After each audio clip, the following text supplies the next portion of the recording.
Pour couper le tube de sel intégré, munissez-vous du guide de coupe livré avec le cadre, d'une clé à laine de 3 mm pour le fixer, d'une scie à métaux, d'un mètre ruban et d'un morceau de papier de verre.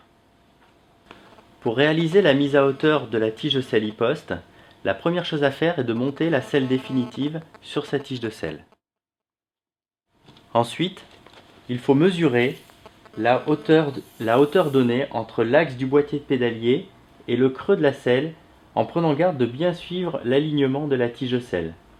Nous sommes ici à 79 cm et si nous voulons passer à 76 cm, il va donc falloir retrancher 3 cm du tube de sel.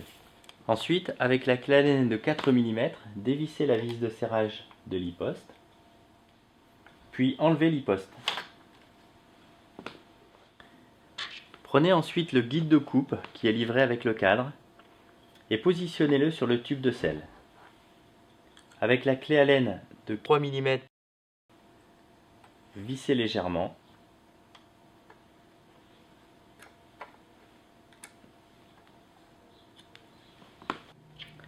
A l'aide du mètre, veillez à bien positionner l'endroit de la coupe à 3 cm.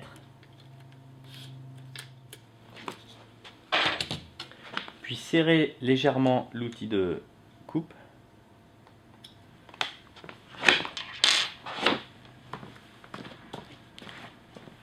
Inclinez le vélo pour faciliter la coupe.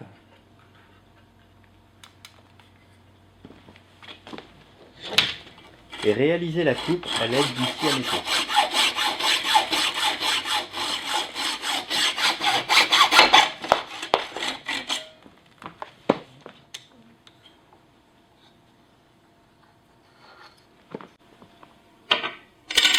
Et prenez soin d'ébavurer légèrement le bord de la tige de sel afin qu'il n'y ait plus d'écharpe de carbone.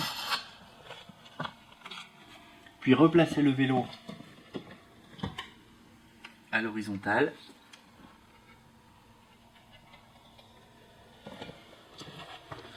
et repositionnez la tige de sel sur son tube de sel.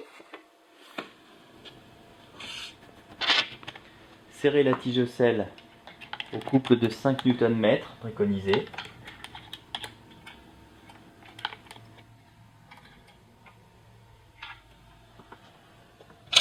Et vérifiez que vous êtes à la bonne hauteur.